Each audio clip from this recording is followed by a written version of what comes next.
Selon Navin Ramgoolam, Pulse Analytics avait initialement soumis une demande de financement à la MIC. Toutefois, le directeur général de l'époque, Jitendra Bisesar, avait rejeté cette application, la qualifiant de très risquée et précisant que la compagnie était peu susceptible de procéder au remboursement. Le dossier avait été écarté dans un premier temps. Pulse Analytics. Vous vous rappelez que même fait faux sondage.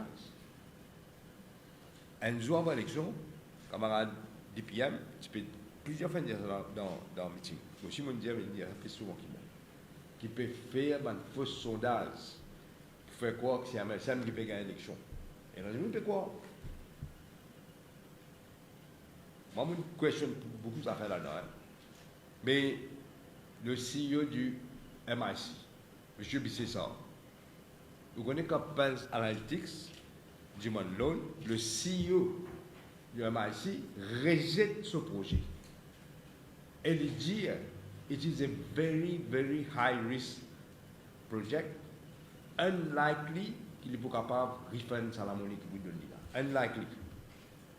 Projet rejeté. Le Premier ministre allègue cependant que Harvesh Sigolam, l'ancien gouverneur de la Banque de Maurice, serait personnellement intervenu auprès de la MIC. Il aurait fait pression afin que la décision initiale soit annulée. Ainsi, malgré le non-respect des critères établis, le financement aurait été approuvé le 28 octobre. Le gouverneur de la Banque centrale, vous connaissez ce qu'il fait? Un gouverneur de la Banque centrale, là, il quitte ce bureau. Il y a dans le bureau MIC pour sans sa décision là. Et poser là, il vient de la table. Et là, chez l'officier, il prend précaution. Ça, c'était là.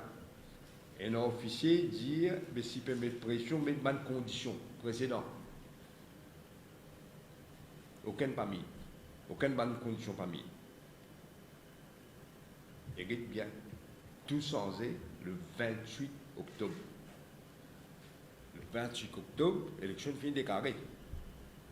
Donc, campagne. Pulse Analytics, vous avez fait un faux sondage pour dire que nous allons perdre l'élection.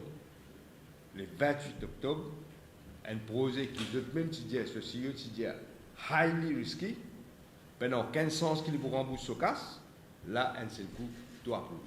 Une fois le financement accordé, Menlo Park Limited aurait immédiatement retiré 10,2 millions de roupies pour utilisation personnelle, a indiqué le Premier ministre. Toutefois, grâce à une intervention de la Banque centrale, un montant de 34,8 millions de roupies a pu être gelé. Et il faut reconnaître comment on gagne ce casse. Il retire tout de suite 10,2 millions de roupies pour les dépenses de lui-même. 10,2 millions. Et tu mets une compagnie appelée Menlo Park. Et tout casse, lui, sa famille, son complice, il prend. Heureusement, la Banque centrale, il réussit à mettre une injonction. Il réussit à bloquer à peu près 34,8 millions de roupies bloqués. Mais le reste, 10,2 millions là, il finit de dépenser ça. Navin Ramgoolam a également accusé l'ancien ministre des Finances Renganadan Padayachi d'avoir mis en place des sociétés écrans pour obtenir des financements de la MIC. La Banque centrale poursuit actuellement son enquête sur cette affaire. Et vous me dites, on a fait un gros scandale que nous avons découvert. Padayachi fait une société écran pour approuver un loan à travers MIC. Et un loan qui participe à approuver ça, approuvé après. Donc, on peut continuer à faire l'enquête. La Banque centrale peut continuer à faire l'enquête. Ce qui est arrivé dans la Banque centrale, le MIC, mais non seulement les criminels contre l'économie, ils ont fait une defraud public funds. Rappelons que la police a pris des mesures fermes concernant Harvesh Sigolam. Selon une circulaire signée par l'assistant surintendant de police de Soy, des directives strictes ont été émises pour que l'ancien gouverneur de la Banque de Maurice soit arrêté dès qu'il se présentera au comptoir d'arrivée ou de départ de l'aéroport Siusagar Ramgoolam. Harvesh Sigolam est soupçonné de conspiracy to defraud.